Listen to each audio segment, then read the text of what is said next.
Welcome to Casa Baptist Church. Just wanted to take a minute and let you know who your worship team is. We have Michaela Ray Sandifer on acoustic guitar. We have Jeff Connor on the bass. We have Sean Reynolds on drums. We have the famous Carlo Falco on electric guitar. We have Rebecca Hall, our children's minister. And we have me. I'm Shelley Tingle. And we couldn't do any of this without John Heath and James Heath. They put all of this together for us, all the technical things, and they keep us going. And we appreciate you guys so much.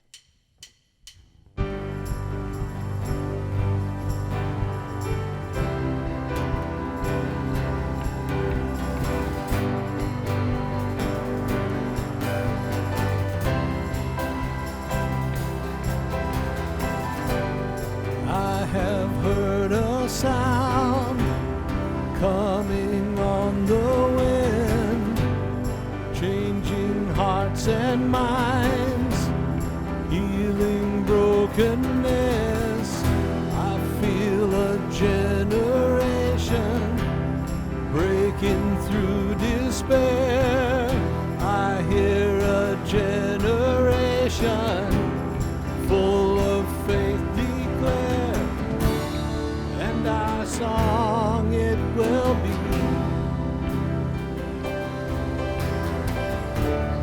out of the darkness we will rise and sing. He is faithful, He is glorious, and He is Jesus, and all my hope is in Him.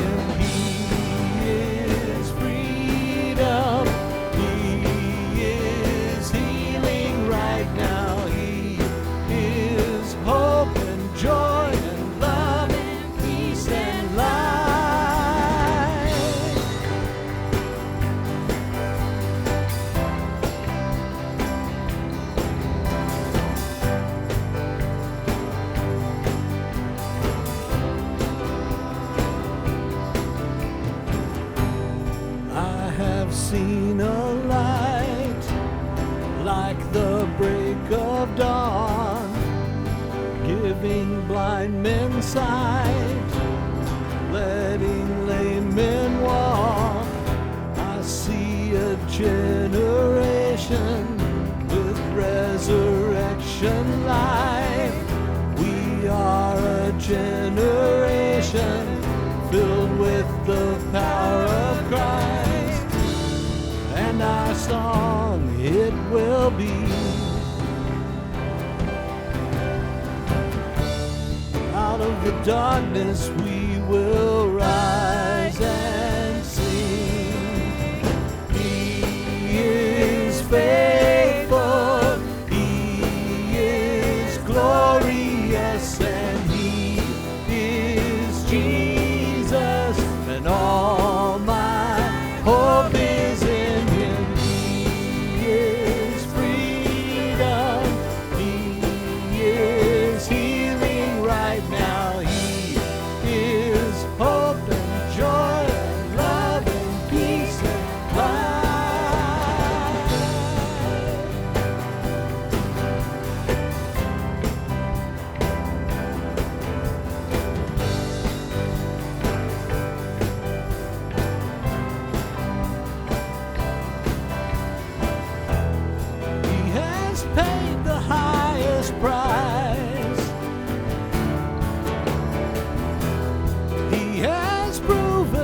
great love for us. We will praise Him with our lives and proclaim our love for Him. He has paid the highest price. He has proven His great love for us. We will praise Him with our lives and proclaim my love for him. And proclaim my love for him. He is faithful, he is glorious, and he is Jesus. All my hope is in him. He is freedom, he is healing right now. He is hope and joy and love and peace and life.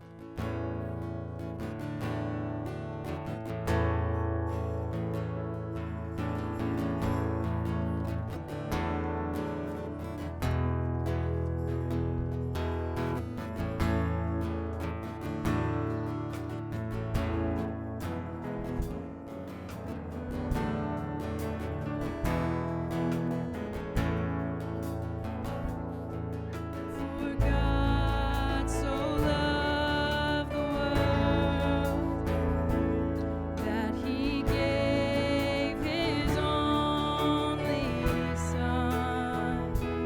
Whosoever believes will not perish, they shall have eternal life. For God so loved the world that he gave his only Son. Whosoever believes will not perish, they shall have eternal life. For God so loved the world that he gave his only Son. Whosoever believes will not perish, they shall have eternal life. They shall have eternal life.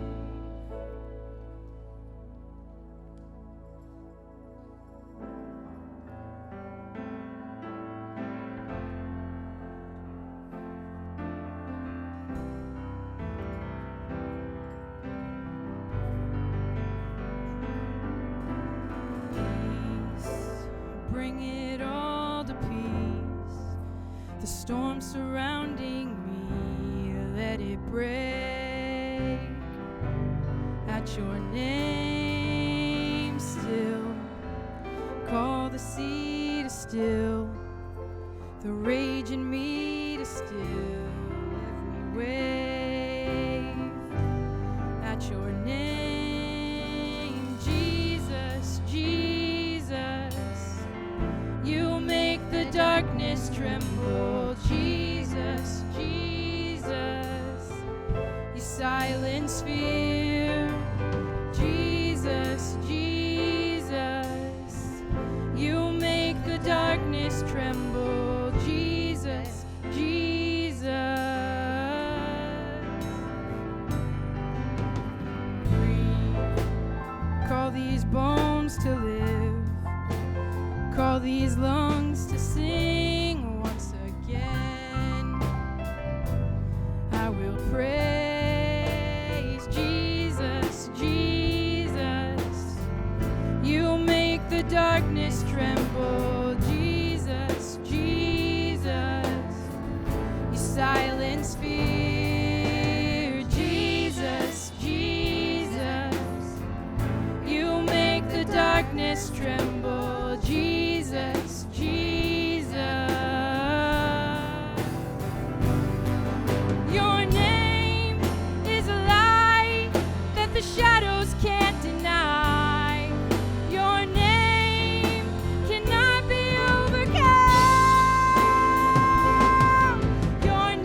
darkness tremble. Jesus, Jesus, you silence fear. Jesus, Jesus, you make the darkness tremble. Jesus, Jesus.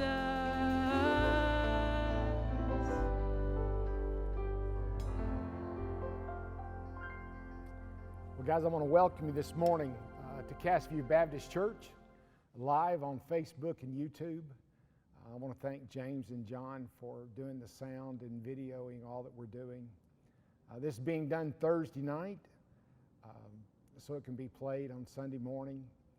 Supposedly tomorrow, the governor of our state is going to update recommendations on what we're going to do about social distancing, and as soon as that happens, we're going to let you know. But until then, we're just going to go on with what we've been assigned to at the moment. And I'm glad that you're here. You notice the picture I've got beside me is about elephants. An epidemic is a widespread occurrence of an infectious disease in a community at a particular time. Epidemics become pandemics when they cover an entire country or an entire world. Every day there are press conferences updating us on COVID-19 and how many people have become in contact and have gotten sick with the virus, how many people have been hospitalized, how many ventilators we're using, how many people have died. And I want to make sure you understand, I'm not making light at all of COVID-19 and what's happening in the lives of people, whether it's in Dallas County or in Fort Worth or in New York City, where people are just getting slammed with it. That's not the issue. My heart and my prayers go out to people that are dealing with it. But when I watch the press conferences on the pandemic that's going on worldwide, there are really two verses of Scripture that come to my attention. The first one is Proverbs 14:12. There is a way that appears right, but in the end it leads to death. The New King James Version is a little bit more pointed. It says that there is a way that seems right to a man, but the end thereof is the way of death. The second verse that comes to my mind every single time that I watch what's going on is 1 John 4:18. There is no fear in love, but perfect love drives out fear, because fear has to do with punishment. The one who fears is not made perfect in love. There are two basic principles to those verses of Scripture. Number one, as a follower of God, there is nothing that I have to fear about. The question that I have is, really, when we talk about this pandemic and what's going on, is why now? Why this disease? Shelley and I were at a doctor's office the other day. He works for one of the largest hospitals in the state of Texas.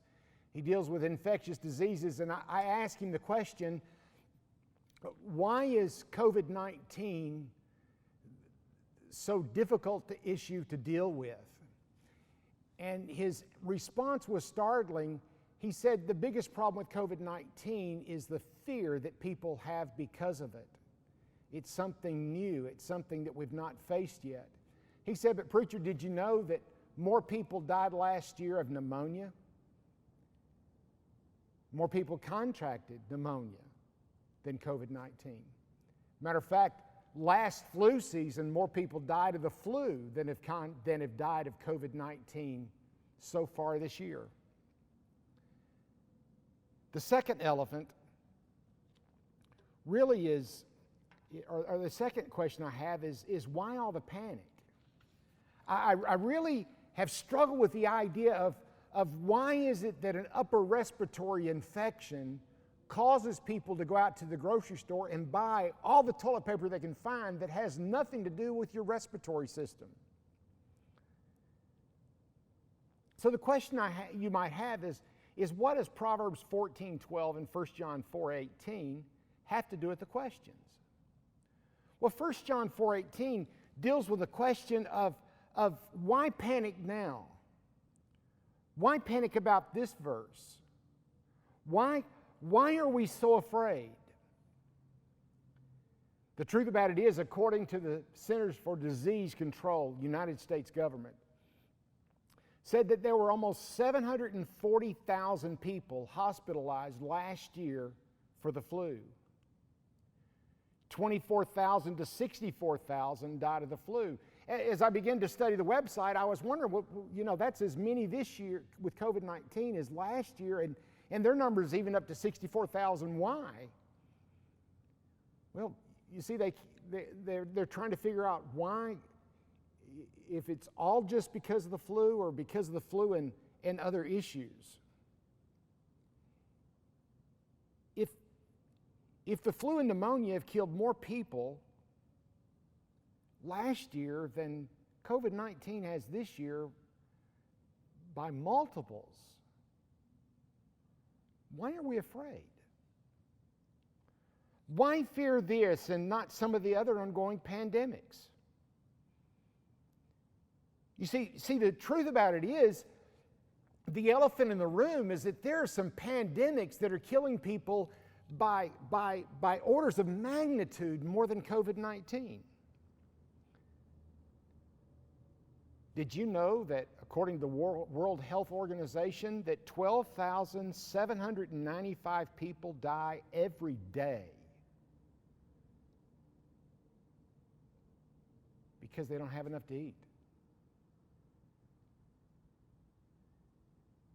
That means on the face of the earth, every 2 days as many people die of hunger as have died in America with all the COVID-19 cases combined. Every 2 days.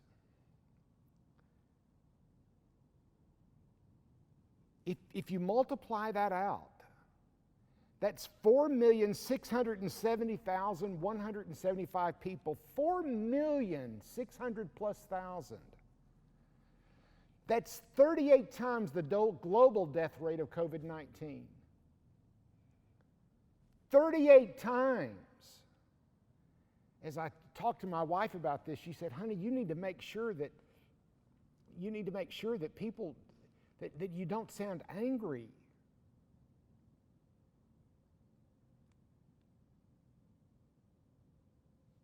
I'm sorry, I sound angry because I am.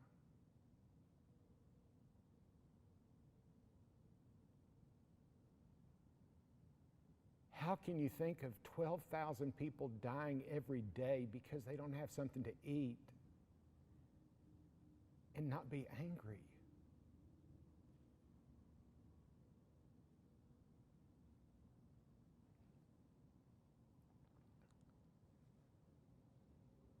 The second most deadly pandemic worldwide is drinking water.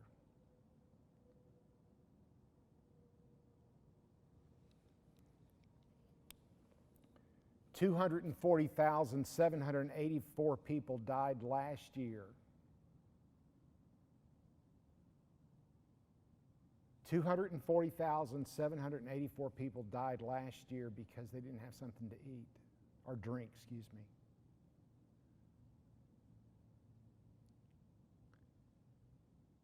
So when I ask the question, why does the world come to a stop because of this?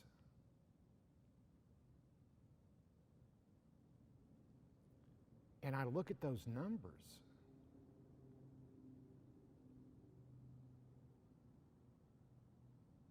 I realize that the reason why we're the most foolish generation in all of American history is because we think everything's about us.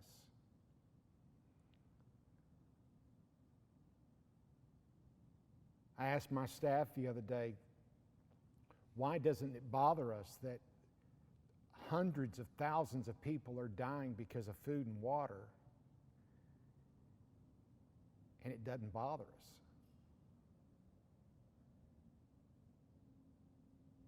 Probably the most perceptive answer is because it doesn't happen to us.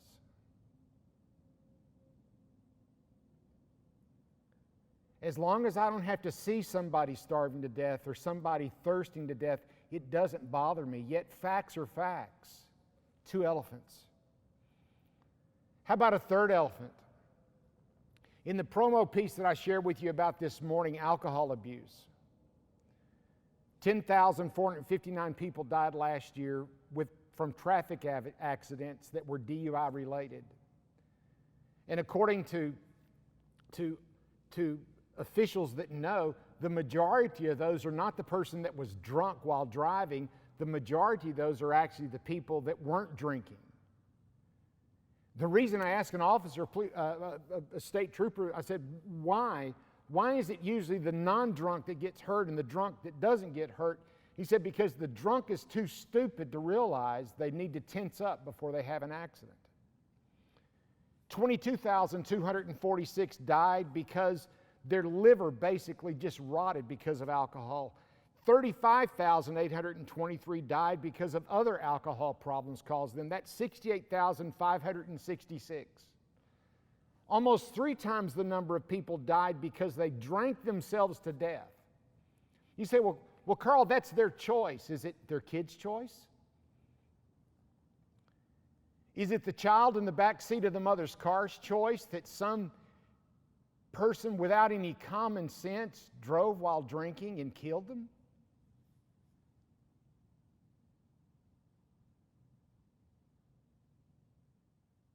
Most professionals will tell you that there are millions of children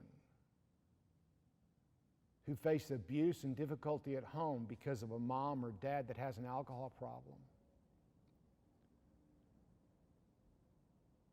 Alcohol kills more people every single year than COVID-19 has even come close to in America. Just in America. Does it bother us? It bothers us so much that liquor stores are a necessary business to remain open.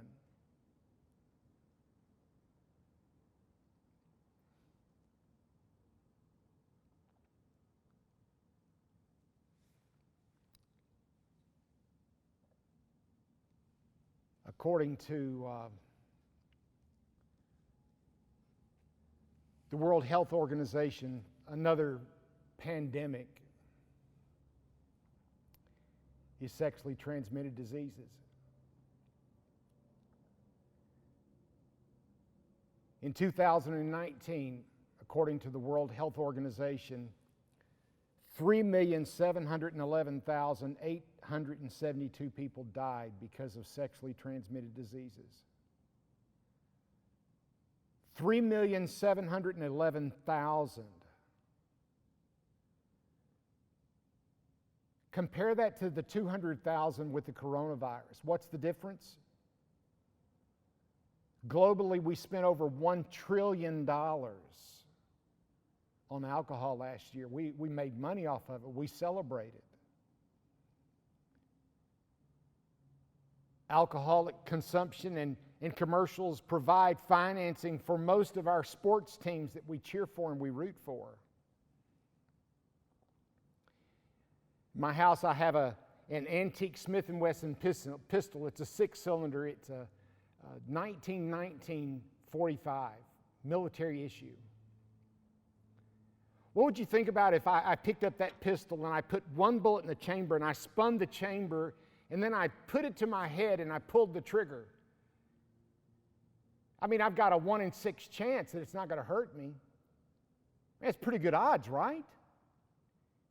Even thinking about it, I thought about bringing the gun and show it to you, but I knew that so many of you would be offended if I did that. I said, I'm not going to do that. I wouldn't even point an empty gun at my head. It's just foolish.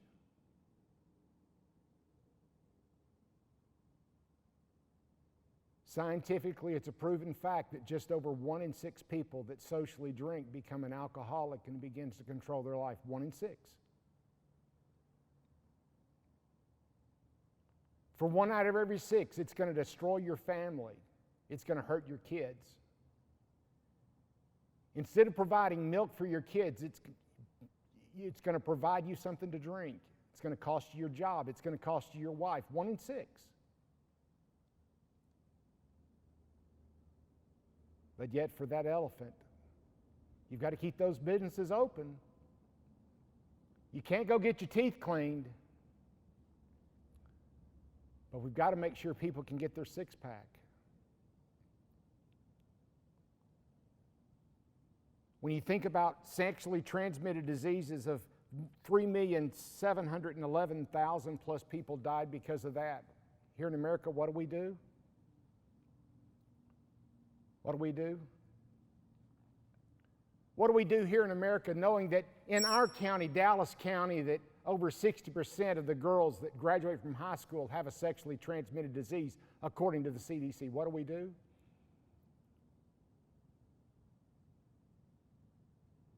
We know that one of the addictive habits that's a precursor to rape happens to be pornography. We know that pornography is a $44 billion business in America. We know that the largest growth platform for pornography in America is cell phones, especially among our teenagers. We actually know that there are tools that can be embedded in every cell phone that can't be removed for somebody that's under the age that shouldn't be watching it, yet we refuse to pass laws saying that teenagers can't watch pornography, because if we do that, we're going to break people's First Amendment rights. Why in the world does a teenager have a right to watch porn? When we know that 3 million plus people die every year because of sexually transmitted diseases. We're destroying our homes with that garbage. By orders of magnitude that are above my ability to calculate, we're destroying families because of lack of food. In America, another issue, the elephant in the room, is not an issue of not enough food, but too much food. One of the leading causes, according to researchers across the nation, is that as America, we eat too much, we're overweight, and we don't exercise, and it puts us in the hospital and it kills us. I don't see anybody crying out about that. See, the truth about it is I have to deal with my own addiction, food.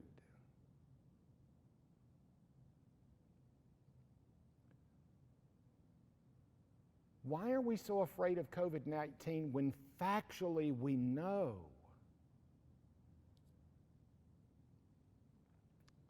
that the common flu and pneumonia have killed more? That factually that we know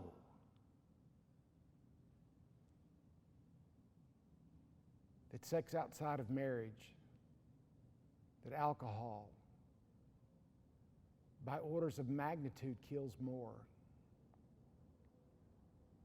Why do we spend trillions of dollars on this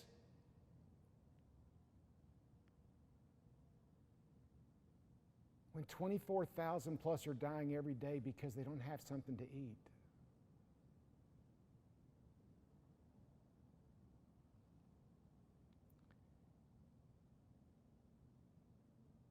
It comes back to those two verses. Number one, there is no panic when God is the unquestionable author and the creator of my life. That's why John said there's no fear in love, but perfect love drives out fear.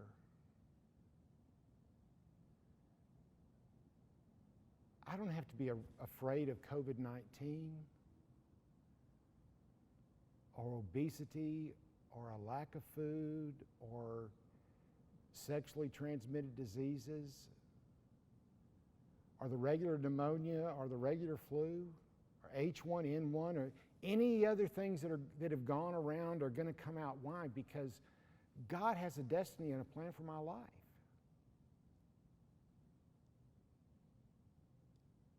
I don't have to run out and make sure that I buy the store out of stuff, because ultimately God is my provider. The psalmist said, some trust in chariots, some trust in horses, but we trust in the name of the Lord our God.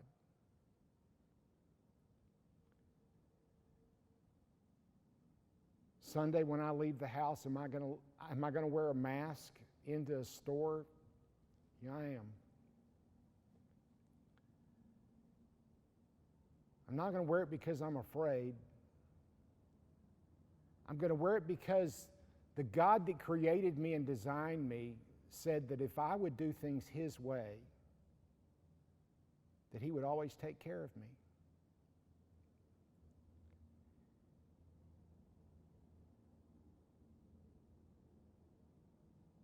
So the Bible says, obey those that have authority over you, and I'm going to. Heard of a church this last Sunday. They said, it's Easter Sunday morning. We're going to have a drive-in service, and everybody's going to listen to the service by FM radio. And I actually looked at getting us one of those things, and I talked to some of our leaders, our technology guys, and said, yeah, we can do it.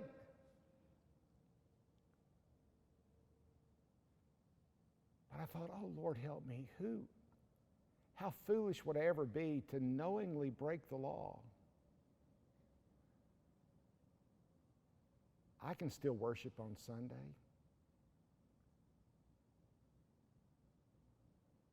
I don't have to break man's law to prove my point. When I'm going to break man's law is when man's law tells me I have to do something that's contrary to God's design. You see, when I start doing something contrary to God's design, that's when panic comes in. That's when God pulls back His righteous hand of provision. Which leads me to the second verse of Scripture.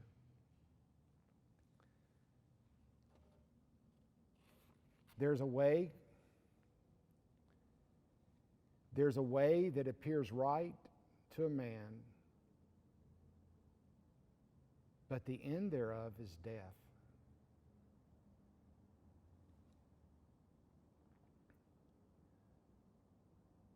Globally,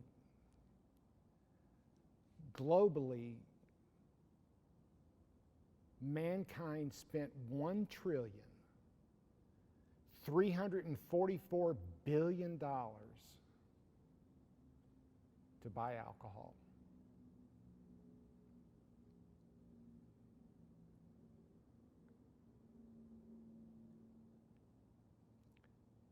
I do not believe the Bible teaches drinking a glass of wine is a sin. I believe Jesus drank a glass of wine. The Bible says, do not be drunk with wine wherein is excess, but be filled with the Spirit.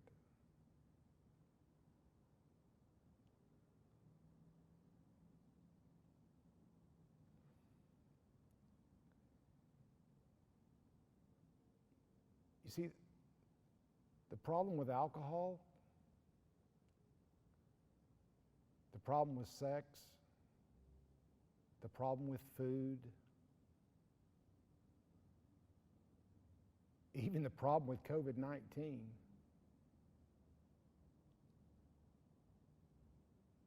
all the same thing.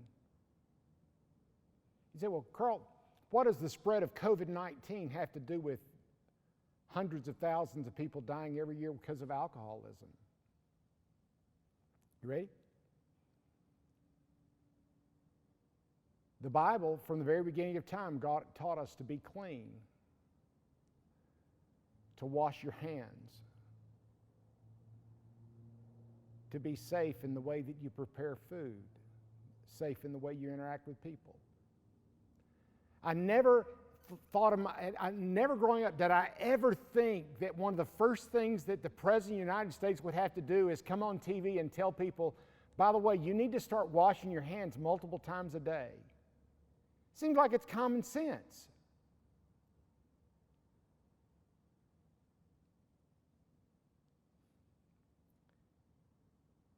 It would seem like it was common sense that you shouldn't drink a lot. It would seem to me it's common sense that if you know that 1 out of 6 shots is going to kill me, playing Russian roulette, that, if I have an opportunity, I'm probably not going to take that chance.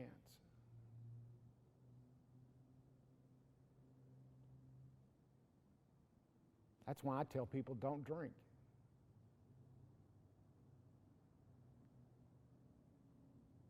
It's a good chance it'll kill you. It's a better chance it'll destroy your relationship. It's a better chance it'll conflict with your life. How do we go through this and not be afraid? I'll conclude with one verse, Psalm 27:1. David said, "The Lord is my light and my salvation. Whom shall I fear? The Lord is the strength of my life. In whom shall I be afraid?"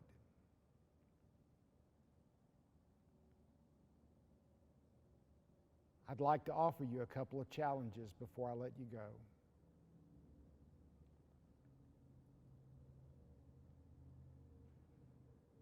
This is not about politics. It's not about Republicans. It's not about Democrats. It's about people. All the statistics I've shared with you this morning, I didn't make them up. You can find them openly sourced, the CDC website, openly sourced on the World Health Organization website. You can find them on Dallas Medical Review website. You can find it in the Dallas Magazine.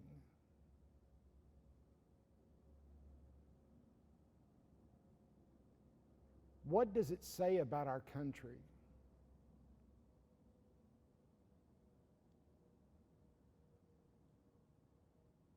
When the law starts defining how much toilet paper you can buy in a grocery store, that the law has to define that you have to wear a mask to protect yourself. When the law tells you that you can't get your teeth cleaned,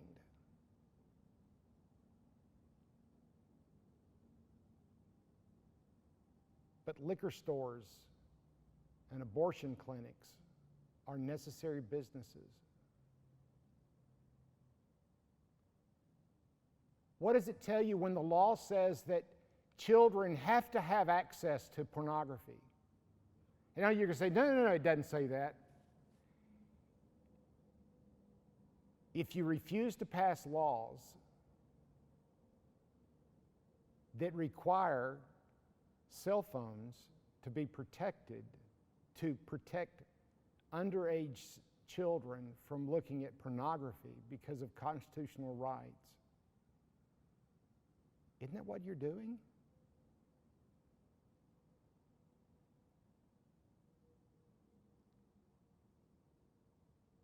This morning I've shared with you 4 specific elephants that are killing by orders of magnitude more people than COVID-19.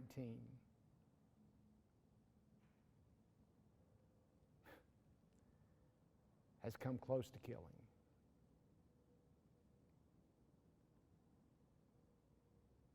And we sit and do nothing.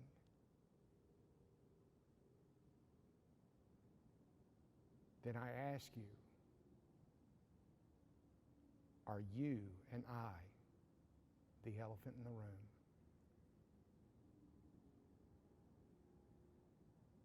Father God, a long time ago in your word, your prophet stood before kings.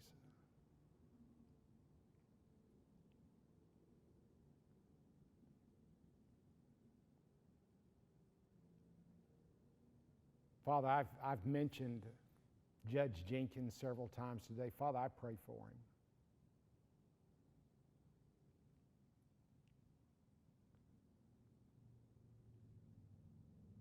Father, I pray for Governor Abbott, for President Trump, John Cornyn, Ted Cruz, our senators, our representatives.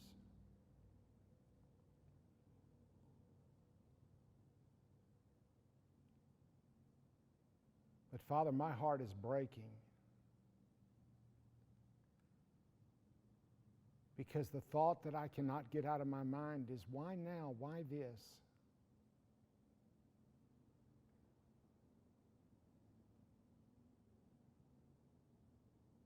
When for years,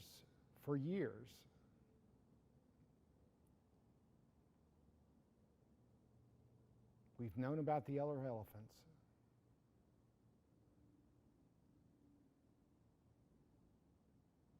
We know they're crushing people's lives, daily stomping them under their feet.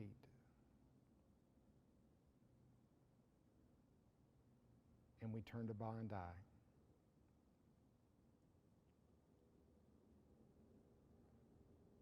Father, I pray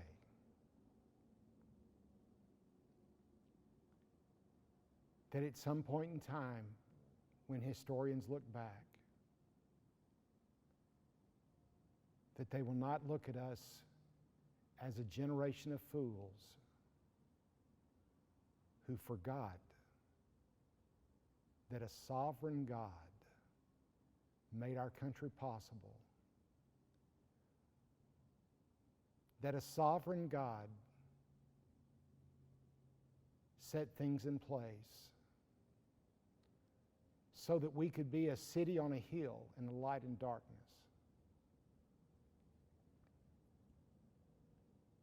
I pray that we would never be that generation that said, who cares about God?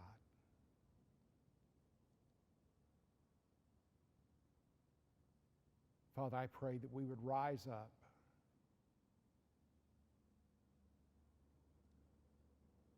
not objecting to shutting down the economy, but as believers, we would rise up and say, enough is enough. There's a God, and what's right is right, and what we've been placed here for, we will accomplish. In Jesus' name I pray.